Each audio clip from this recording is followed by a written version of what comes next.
18장 16절부터 19장 29절까지 우리 방금 봉독한 그 부분은 그러니까 소돔과 고모라 성의 멸망의 장면을 읽었던 그런 본문입니다.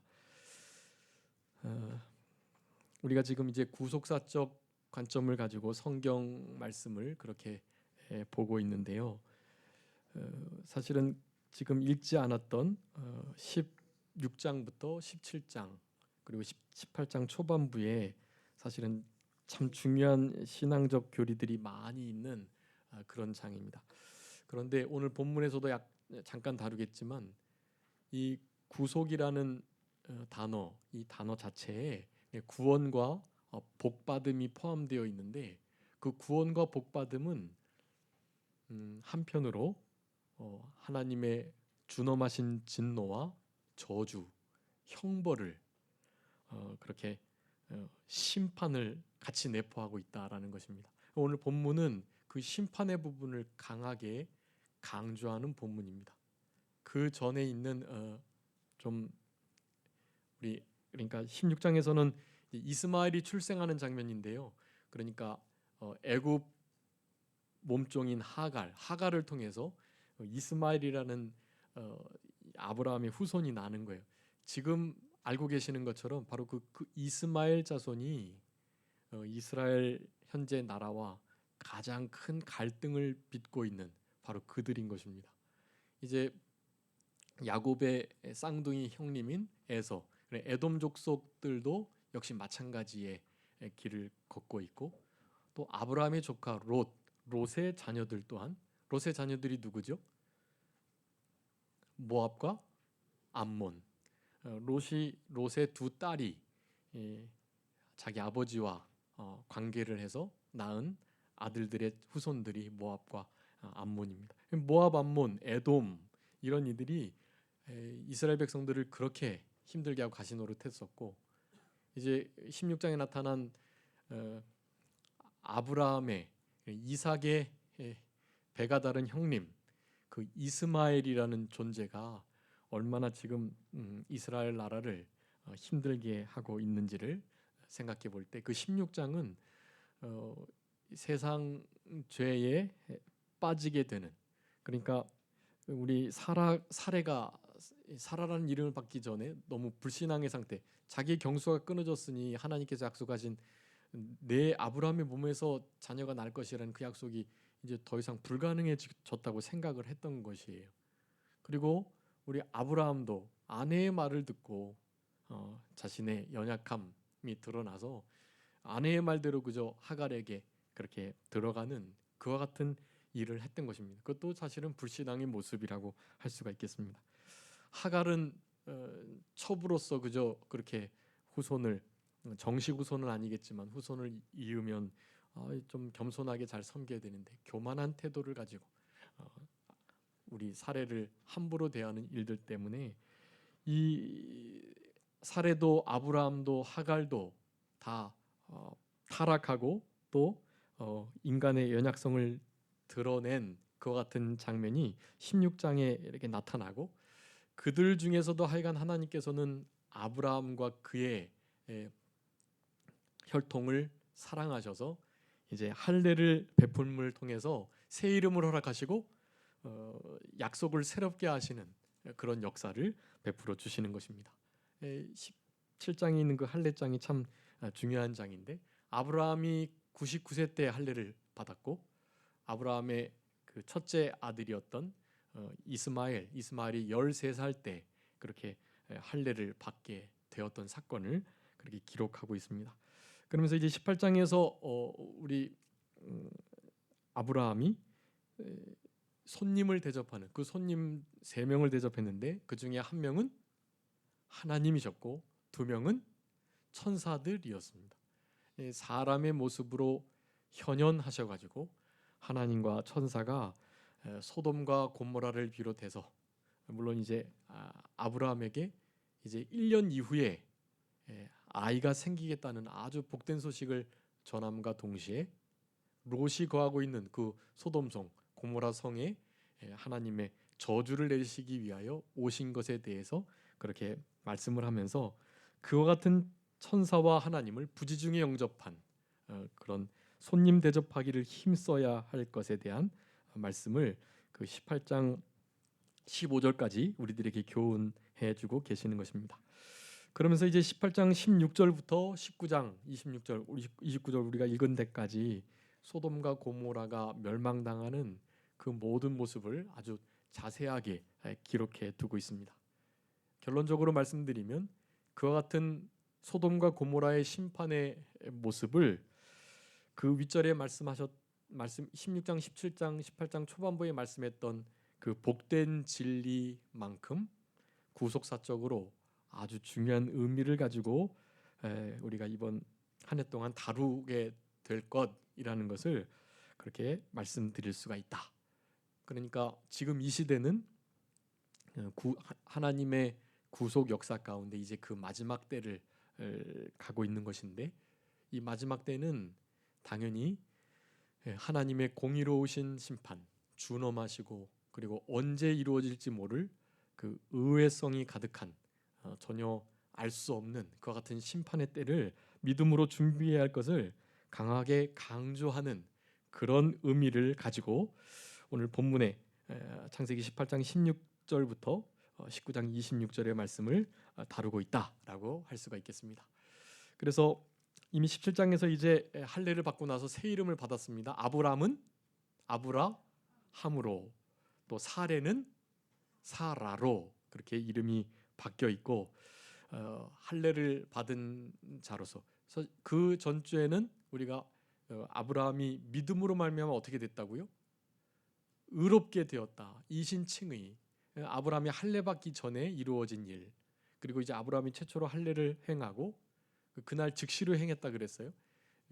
그날 즉시로 행한 할례의 실제적 조상이 돼가지고 할례는 모세가 말한 게 아니라 이미 아브라함에게 하나님께서 주어주신 그런 하나님의 백성된 표, 더러움을 제거하는 그러한 표라는 것을 하나님의 백성이 성결, 거룩하고 깨끗하게 살아가야 함을 나타내는 표로 이미 주어졌다라는 것을 말씀하면서 이제 오늘 본문의 18장 16절부터 그 아브라함이 언약도 새롭게 갱신되었고 또 할례도 하였고 이름도 바뀐 그와 같은 아브라함이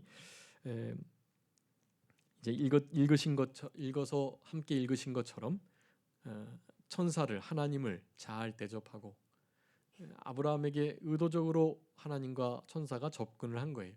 그래서 아브라함에게 소돔과 고모라의 그 멸망 계획을 그리고 그 전에 아브라함에게 직접적인 자녀가 있게 될 것을 아내 사라가 경수가 끊어졌음에도 불구하고 아이가 있을 것이라는 그 복된 말씀을 해주시는 것, 동정녀가 잉태하여 아이를 낳는 것과 별반 차이가 없는 그런 능력의 역사라고 할 수가 있겠습니다.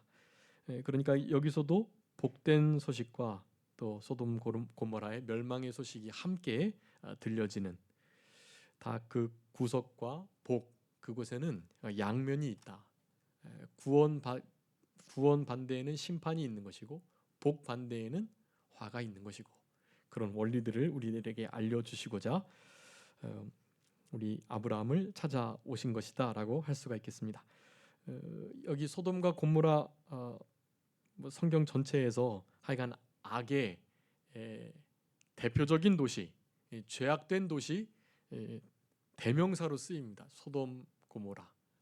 특별히 그 소돔이라는 단어의 그 소돔이라는 영어의 표현은요. 심지어는 동성연애를 쓰는데 사용되는 단어입니다. 소돔이라고 말해서 소돔과 고모라의 죄악이 동물보다 더 형편없는 도덕성과 죄성을 가지고 마음껏 마음대로 하는 그런 상태에 이르게 되었던 것입니다. 문제는 이와 같은 소돔과 고모라 시대가 지금 우리 시대보다 더 죄악됐느냐 그렇지 않느냐를 신학자들이 많이 따지는데요. 뭐 정확한 이 소돔 고모라의 사료가 오늘 본문처럼 유황불과 이 하늘로부터 그 비같이 불이 쏟아졌기 때문에, 우박이 쏟아졌기 때문에 완전히 그렇게 터를 제대로 찾아볼 수 없는 지경에 이르기까지 멸망을 당하였습니다. 그래서 사료를 찾아볼 수 없지만 그 지역 근동에 있는 비슷한 지역들의 그 정도를 보면 대충 우리 소돔 고모라가 얼마나 잘못된지를 이렇게 짐작해 볼 수 있는데요. 결론은 지금 이 시대가 더 어떨까요? 조금 덜 타락했을까요? 더 타락했을까요? 네? 네, 조금 더 타락했을까요? 덜 타락했을까요? 덜 타락했다. 더 타락했다. 네. 사실은 뭐 더 타락했다고 말하는 사람들도 있고 덜 타락했다고 말하는 사람도 있습니다. 그런데 제가 개인적으로 판단할 때는 더 타락하지 않았나 그런 생각을 합니다. 그래서 진짜 예수님의 이 심판의 때가 진짜 코앞에 이르렀다 그런 생각을 하게 됩니다. 적어도 이때 소돔과 고모라 시대는요, 이게 법적으로 정해진 건 아니에요. 법적으로 남녀가 남자끼리 결혼을 한다거나 동물끼리 결혼을 한다거나 자신의 성적 선택을 이제는 이제 소아성애자라 그래가지고요, 나는 어린 아이들이 좋다. 내가 어린 아이들하고 성적인 관계를 갖는데 그거를 누구의 이름으로 어떤 법이 그걸 제재하느냐라고 말하면서 이제 동성연애를 합법으로 하게 되니 또 다른 소수 성애자들 중에 가장 죄인 취급받는 이들이 소아성애자거든요. 그거는 어지간한 마음을 가지고 도덕성을 가지고 양심을 가지면 있을 수 없는 일이에요. 그거는. 그럼에도 이제 그것까지도 인정할 수밖에 없는 시대가 되어버리는 것입니다. 아주 합법적으로. 결코 그 부분을 잘못됐다 할 수 없는. 우리나라가 유교적인 배경을 가지고 있는 나라인데 통간이 폐지되리라고 누가 생각했겠어요. 근데 그것이 지금 폐지되어 있고 이제는 사랑하기만 하면 전혀 괜찮은 시대. 그 사랑을 누가 제한할 수 있겠어요? 내가 동물을 사랑한다는데, 내가 어린 아이들을 사랑한다는데 그걸 누가 막겠습니까? 남자가 남자를 사랑한다는데, 여자가 여자를 사랑한다는데 그것을 어떤 권리로 막겠어요? 그렇지만 하나님의 원리, 창조의 원리로, 양심의 법으로 원래 막혀져 있던 것이, 근데 그것이 이제는 합법적으로 되어버렸다. 우리나라도 이제 곧 그렇게 되지 않을까 싶고요. 여러분, 그런 일들을 위해서 진짜 기도해 주셔야만 합니다. 지금 소돔과 고모라의 시대보다 더 악한 시대가 되었다. 훨씬 더 악하고 그러기에 신앙생활하기가 더 어려운 시대가 되었다. 심지어 이 롯의 가정도 나름 의인의 축에 속하는 자로 불렸기 때문에 뭐 소돔과 고모라의 그 시대가 얼마나 타락했는지를 지금 그 시대보다 우리가 더 타락해 있음을 생각하면서 이제 우리들은 이제 주님께서 부르시면 이 나그네의 인생길을 곧 잠시 세상에 살다가 이제 가게 되지만 우리의 후세대들은 앞으로 적어도 30년, 우리 오늘 나와서 찬송 부른 이들 이제 30년 후면 이제 이네들이 지금 우리 교회에 또 이 우리나라의 사회의 주역들이 되잖아요. 다 30대, 40대가 될 건데 그들이 가정을 이루고 그때까지 이제 살아가야 할 것인데 우리는 이제 30년 지나면 다 어떻게 되겠습니까? 여기서 한 반분 이상은 우리 주님의 나라로 주님께서 부르셔가지고 가실 수 있는데요. 30년까지도 보지 않고 훨씬 더 짧은 시간에 하나님께서 우리를 부르실 수 있어요. 몇 번 말씀드렸지만 우리 하나님의 백성들의 수명은 건강의 끝, 건강의 정도가 아니라 우리의 하나님 백성들의 수명은 무슨 수명이라고요? 사명의 수명이다. 사명이 다 되면 언제든지 하나님께서 부르시는 거예요. 사명의 끝이 우리 인생의 종말이 된다라는 것을 우리는 늘 기억하고, 몸이 약해서 또 병 걸려서 뭐 나이가 있어서 그렇게 해서 가는 것이 아니다. 그 땅에서의 사명이 다 맞춰지면 하나님께서 됐다 부르시는 거예요. 그러니 5년이 되든 10년이 되든 20년이 되든 그 안에 주님께서 충분히 부르실 수 있다라는 것을 생각하시면서, 이제 이 후세대들에게 우리가 그래도 살고 싶은 나라, 살기 좋은 나라를 물려줘야 하니까, 오늘 본문에서도 이제 다루겠지만 의인 10사람이 없어가지고 망하는 것입니다. 소돔 고모라가 절대적으로 객관적으로 타락한 것이 분명하지만, 그래도 하나님께서 말씀하셨잖아요. 몇 명만 있으면 벌하지 않겠다고. 10명만 있으면 벌하지 않겠다고. 사실은 그 10명이 지금 소돔과 고모라를 버텨내고 있는 것이에요. 예루살렘 성은 몇 명이 없어서 망했습니까? 의인 한 명이 없어가지고. 예레미야 5장 1절에 나오죠. 내가 예루살렘 거리를 행해가지고 공의를 행하고 진리를 찾고 구하는 자 한 사람만 있어도 내가 이 성을 멸하지 않겠다라고 말하시는 것이, 한 사람이 없었기 때문에 예루살렘 성이 아수르에게, 바벨론에게 그렇게 망하게 되었던 것입니다. 의인 한 사람이 전 군대보다도 더 강하게 나라를 지켜내고 지탱한다는 것을 여러분 언제나 기억하시면서, 우리 기도도 해주셨지만 우리 영화교회에 있는 성도님 한 사람 한 사람이 하나님 보시기에 괜찮은, 인정하실 만한 그런 공의로운 이들이 되어서 이 하나님의 진노를 막아서고 하나님의 진노를 돌이키며 이 나라를 굳건히 세우는 일에, 또 하나님의 교회와 하나님의 가정들을 잘 지탱하고 건축해 나가는 그 일에 끝까지 사명을 감당하시는 우리들이 되어야만 하는 것입니다. 여러분, 그러한 마음을 강하게 갖도록 오늘 이렇게 좀 본문이 길지만 19장 29절까지의 말씀을 우리가 살펴보게 되는 것입니다. 여기 상관하다라는 뜻은 우리가 아는 것처럼 육체적 관계를 갖다 그런 뜻이고요.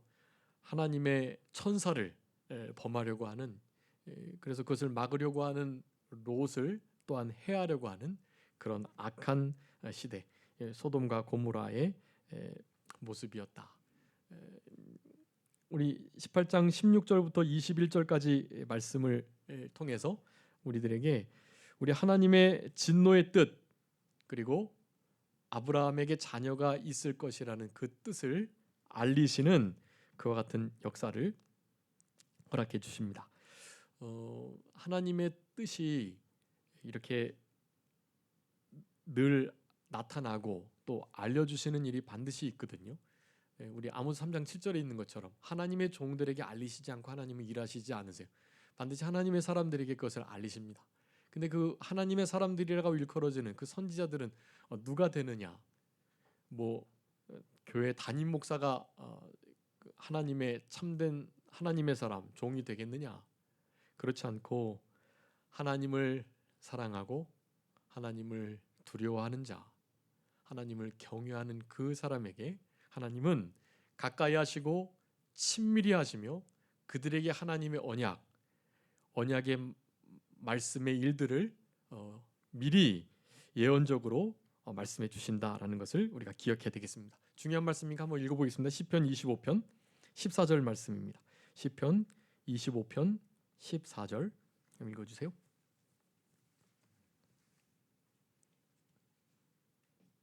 여호와의 진실하심이 그를 경외하는 자들에게 있으며 그의 언약을 그들에게 보이시리로다. 아멘. 여호와를 경외하는 자들에게 무엇이 있다고요? 하나님의 친밀하심이 거기에 있는 거예요. 친밀하심, 가까이 하심, 그리고 함께 동행하심, 교통하심, 그런 의미입니다. 여호와를 그렇게 친밀히 할 수 있는, 가까이 할 수 있는, 그리고 동행하며 함께 생활할 수 있는, 우리는 그런 나그네로 이 땅을 살아가야 되는 것을 오전에 말씀드렸는데, 그렇게 되기 위해서는 바로 경외함이 있어야만 하는 것입니다. 우리 아브라함이 뭐 그냥 믿음만 좋아서 자손이 별과 같이 많아진다는 것을 믿는 그 믿음으로만 의롭게 된 게 아니에요. 그 믿음 안에는 여호와 하나님을 진짜 경외하는 그 신앙이 있었던 것입니다. 하나님이 창조자 하나님이시고 창조자 하나님이 되시니 아직 99세가 됐는데도 아이가 없지만 하나님이 낳게 해주시면 낳을 수 있다는 확신을 가졌던 것입니다.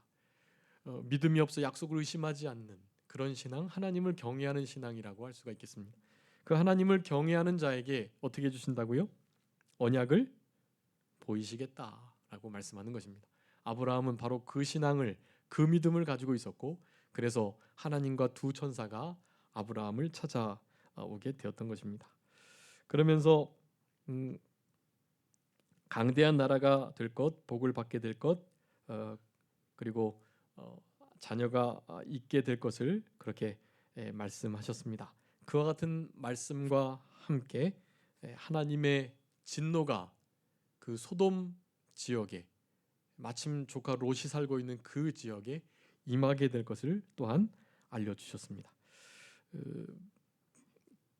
아브라함에게 알리지 않고 일할 수 없다, 그런 마음을 표현하시면서 그렇게 하신 것이에요. 그런데 우리 창세기 13장 말씀 보면 우리 소돔이라는 그 성읍, 우리 이제 롯과 아브라함이 이제 나뉘어지면서 이 롯이 눈을 들어서 땅을 쫙 바라보는데 저 소돔 지역, 고모라 지역이 얼마나 비옥하고 얼마나 좋은지 모르게 보인 거예요. 그래서 그곳을 가려고 하는데 성경은 그렇게 기록합니다. 소돔은 여호와 앞에서 아주 큰 죄인이었다. 소돔 사람들은 큰 죄인이었다라는 말씀을 하는 것입니다. 사실은 그것을 아브라함도 롯도 알고 있었어요. 그런데 그 상황을 알면서도 롯이 그곳으로 향하여 갔던 것입니다. 그곳에서 나와야 할 것인데 도로 그 자리로 들어갔기에 하나님의 이 진노를 피할 수 없었고, 그것을 아브라함에게 말하지 않고 일하실 수 없는 하나님께서 친히 오셔가지고 그와 같은 진리의 말씀을, 계시의 말씀을 허락해 주셨다라고 하는 것입니다. 그렇게 21절까지 그 뜻을 알리시는 것, 하나님을 경외하는 자들에게 지금 이와 같은 말씀들요, 지금 소돔과 고모라의 시대보다 더 악한 시대다. 우리 예수님께서 직접 인용하셨죠. 누가복음 17장에 소돔과 고모라의 시대와 같은 그것이 방불한, 그것과 비교할 만한 악한 시대가 우리 예수님 시대의 이스라엘 백성들 나라에서도 여전했다라는 것을 우리가 생각해 볼 때 이와 같은 경고를 지금 우리들에게 직접 하시는 말씀으로 들어야만 합니다. 그러니까 이 성이, 이 나라가 지금 이제 더 이상 선교 역할을 감당하지 못하고 기독교가 계속해서 지탄을 받고 손가락질을 받으며 목사들이 타락해가지고 성추행, 성적 문제, 돈과 연결돼 가지고 자기의 배를 채우는, 세습이나 하는, 그리고 사회적 책임을 감당하지 않고 자기의 배를 불리려는 그와 같은 일을 계속해 나가게 된다면, 우리 교단은 이제 그럴 만한 규모의 교회가 없기 때문에 그나마 참 다행인데요. 그럼에도 조금 큰 교회는 그런 문제로 우리는 그렇지 않을 줄 알았는데 그런 문제로 골머리를 앓는 걸 보면서 참 하나님 앞에 인생이 또 뭐 정말 아무것도 아니구나, 그런 생각을 해보게 됩니다. 어찌되었던 이와 같은 상태에 있게 되면 결코 하나님의 이 진노의 심판을 피할 수 없다. 우리 성도님 한 사람 한 사람이 소돔 고모라의 의인 10사람이 되어야 하고 예루살렘 거리의 의인 한 사람이 되셔야만 합니다. 그런 막중한 책임을 지금 이 시간 느끼셔야 하고, 그래서 그렇게 자기를 늘 성결하게, 즉 거룩하고 깨끗하게 자기 자신의 신앙을, 마음을, 몸과 생각을 잘 지키시면서, 그러시면서 하나님을 경외하는 신앙으로 하루하루를 살아가시게 되면 하나님께서 반드시 우리들을 통하여 하나님의 일어날 일들을 우리들에게 분명하게 나타내 주십니다. 우리에게 예언해 주시고 이렇게 될 것이다 이런 말씀을 하시는 게 아니에요. 성경에 기록된 예언, 그 예언의 말씀이 진짜 실현될 것처럼 믿어지는 상태. 그래서 정말 섣불리 살아갈 수 없고 함부로 생활할 수 없고 시간을 정말 아껴서 철저하게 영원한 것에 몸과 마음과 물질을 다 드리려는 그런 마음을 가지고 살아가는 거. 어젠가 그젠가 이렇게 우리 아이들하고 노아라는 영화를 잠깐 봤는데 노아가 조금 이제 그 내용상 성경하고 맞지 않는 부분들이 좀 있는데 그래도 그 여러 가지 규모나 그 모습을 보니 전 세계적 이런 지구의 홍수 그것을 잘 표현하고 또 그 안에 모든 동물들이 들어오는 뭐 이런 것들을 아주 잘 이렇게 나타낸 것 같습니다. 근데 어쨌든 그 노아의 시대도 그렇고 소돔과 고모라의 시대도 그렇고 우리 하나님 앞에서 조금 이상하게 사람들이 보고 또 손가락질하고 그럴지라도 우리는 이와 같은 사실을 아는 자들로 방주를 산에 짓는 일을 그리고 그 방주에 막 들어오라고 하는 일을 이 소돔과 고모라 성에서 룻과 그 아내와 그리고 그 두 딸이 자기의 사이가 될 그 두 사람들에게 아무리 말해도 농담으로 여기고 진짜 이 성이 지금 유황불을 맞아가지고 다 타져서 없어질 수밖에 없는데 그거를 전혀 알지 못한 채 먹고 마시고 시집가고 장가가고 사고 팔고 노아의 시대와 똑같이 지금 이 소돔과 고모라의 시대도 불과 몇 세대 떨어지지 않은 이 아브라함의 시대에도 이와 같은 역사가 일어나는 것들을 정말 이렇게 우리의 일인 것처럼 생각하시고 우리도 남은 때는 하루속히 예수 그리스도를 믿는 그 믿음으로 생활해야 할 것을 이 구원의 방주 속에 들어와야 할 것을 미쳤다고 생각하겠지만 그것을 담대하게 증거하고 전하는 우리들이 되어야만 합니다. 여러분 이것이 아주 심각하고 시급한 일이에요. 지금 예수 그리스도를 믿지 않는다면 이제 언제 하나님의 준엄하신 심판을 받아가지고 물과 불로 심판을 당하는 날이 올 수 있다라는 것을 여러분 기억하시고 이제 오늘 두 번째 세 번째 이제 아브라함의 그 중재와 그리고 그곳에 드러난 하나님의 은혜 이것을 좀 우리의 심령 속에 잘 두시면서 그렇게 살아가셔야 할 것입니다. 18장 22절부터 33절 마지막 절까지는 아브라함이 이제 중재하는 그런 내용이 나옵니다. 아브라함이 몇 번 기도했죠? 처음에는 50명 있으면 그래도 망하게 하실 겁니까? 50명 의인과 어떻게 같이 악인들을 벌하시면 그거는 하나님 공의롭지 못합니다. 뭐 이런 식으로 이제 막 말을 시작한 거예요. 그래서 총 몇 번 한 거죠? 50명, 45명, 40명, 30명, 20명, 10명 몇 번 한 거예요? 6번 했다고요, 기도를. 더 이상 이제 할 수가 없는 거예요. 그리고 10명째에 그쳤던 이유는 이제 이를테면 자기 롯하고 아내하고 두 딸하고 또 뭐 사이하고 조금 이게 가까운 친척들 한 몇 명 하면 적어도 롯이 살고 있는 그 성읍의 의인 10명은 있겠지 하는 생각을 가졌던 것입니다. 좀 더 낮췄으면 혹시 멸망시키지 않으셨을까? 아마 그래도 멸망됐을지 모릅니다. 딱 구출된 것은 3명이었으니까요. 3명까지 낮추지 않는 한 아마 멸망을 받았을 것이 분명합니다. 이와 같은 일은 처음에 원래 자기를 티끌과 같은 존재로 여기고 한 번만 더 말씀해달라고 그렇게 겸손한 자세로 우리 하나님 앞에 간구하는 우리 아브라함의 중재, 이 중보의 모습을 볼 수 있습니다. 우리 예수 그리스도께서 하나님께 대하여 우리를 이렇게 읍소하시고 늘 중보하시고 계시다는 것을 예표하고 있는 말씀이라고도 하겠습니다. 특별히 하나님의 사랑에 그리고 그 공의에 의지하여서 기도했다는 것이 중요합니다. 하나님의 긍휼과 사랑, 인애와 자비 그리고 공의로우심은 뭐 50명 다음부터 그냥 긍휼로 바뀌긴 했지만 50명 하나님이 악인과 멸하시면 의인 50명을 그거 공의롭지 못합니다라는 식으로 말을 해서 내가 그러면 멸하지 않겠다 이런 식으로 하나님께서 계속 낮춰주신 거예요.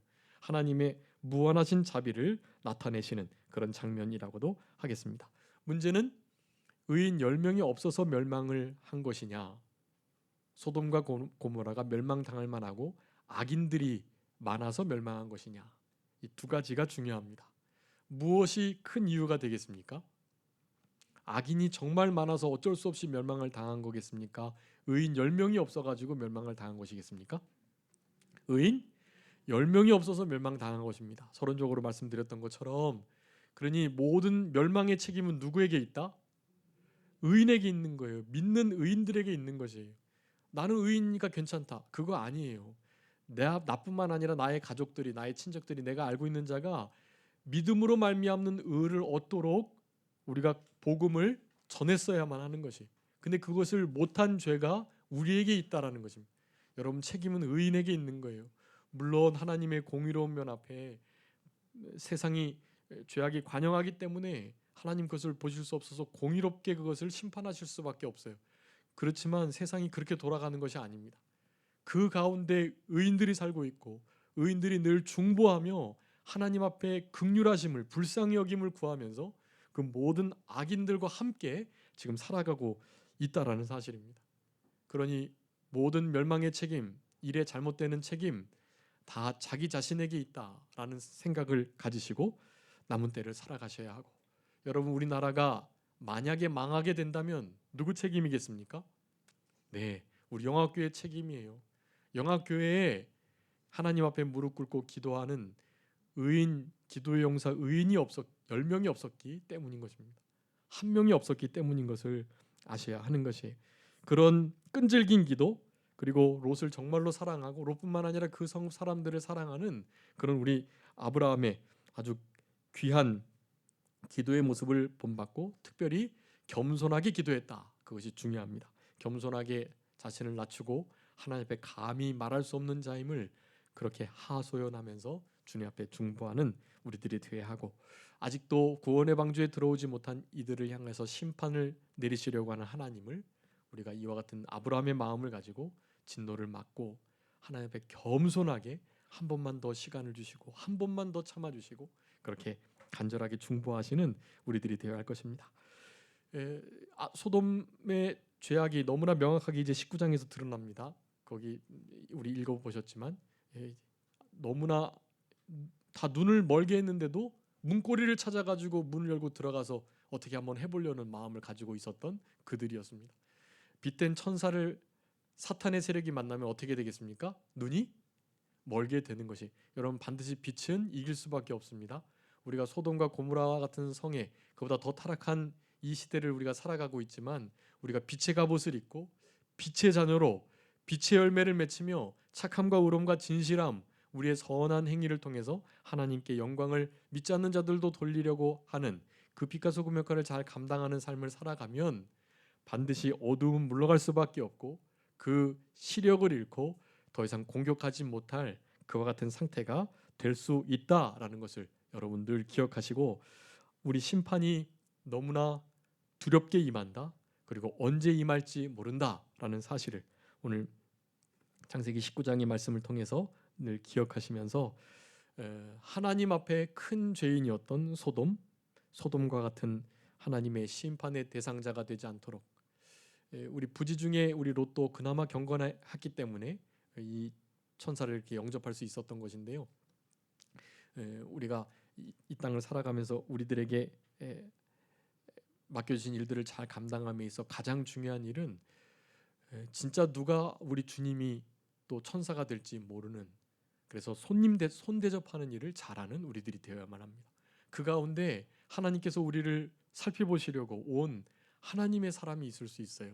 우리 마태복음 25장 예수님께서 말씀하셨잖아요. 양과 염소 비유 들으시면서 예수님이 너희들은 양들에게 대해서는 너 나에게 이거 해주고 저거 해주고 이것도 해줬다고 말하고, 염소에게는 너는 이것도 안 해주고 저것도 안 해주고 막 그렇게 말씀하세요.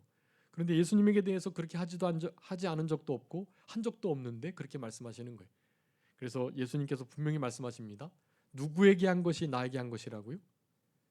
지극히 작은 자, 이 소자에게 한 것이 나에게 한 것이다. 그 소자는 뭐 별로 이렇게 비중이 없는 자, 거들떠보지도 않는 자, 뭐 있든 없든 관계 없는 자, 그런 사람들을 말하는 거예요. 뭐 좀 존재감이 있고 높은 지위에 있고 그런 사람이 아니라, 여러분 그런 자들을 잘 섬기고 그런 자들을 대접하고 그런 자들의 눈물을 닦아주고 그런 자들의 헐벗음을 보듬어 주는 일, 우리 주님께 하는 일이다. 여러분 그것이 소돔과 고모라 시대를 살아가는 참된 빛의 자녀들로, 그 진노를 막아서는 참된 빛의 갑옷을 입은 자들로의 그런 삶이라고 할 수가 있겠습니다. 소돔과 고모라 같은 시대 속에서 우리 아브라함과 같은 중보의 삶을 살아가시는, 그리고 빛의 열매를 맺혀가지고 믿지 않는 이들을 구원의 방주 속에 들어오게 하는 일을 잘 감당하시는 우리 모두가 되었으면 좋겠습니다. 기도하겠습니다. 살아계신 우리 아버지 하나님, 감사합니다. 소돔과 고모라와 같은 시대, 노아의 때와 같은 시대를 살아가는 우리들에게 심판이 가까웠으니 구원의 방주에 들어와야 할 것을 소리쳐 외쳐야 할 이 시대를 살아간다는 사실을 우리들에게 분명히 교훈해 주시는 은혜를 진심으로 감사합니다. 우리가 어디서 무엇을 하든지 이와 같은 우리의 사명을 기억하게 하여 주시고, 우리가 먼저 빛 가운데 거하며 빛의 자녀로 빛의 열매를 많이 맺혀가면서 우리 주님께서 우리들에게 원하시는 뜻을 그렇게 분명하게 분별하여 살아갈 때 하나님을 경외하는 자에게 하나님 가까이 하시고 친밀히 하시고 그들에게 언약을 나타내 보여주신다 하셨사오니, 그와 같은 언약을 가진 자로서 우리 하나님의 진노를 막아서고 또 의인들을 건져내는 그런 복된 역사를 온전히 이루는 우리 영화계 모든 하나님의 권속들 다 되게 하여 주시옵소서. 거룩하고 복된 주의 날 남은 시간도 온전히 주님과 함께 동행하며 나그네 길 가는, 주님과 함께 가는 그러한 거류자로서 영원한 천국을 사모하면서, 그렇게 오늘 하루 우리가 인생의 종말을 맞을 수도 있다는 것을 기억하면서 그렇게 마지막인 것처럼 하나님 앞에 주의를 온전히 지키는 그런 우리 모두가 되게 해주시기를 간절히 바라옵고 감사하오며 예수 그리스도의 이름으로 기도 올리옵나이다. 아멘. 같이 찬송하시겠습니다. 찬송가 499장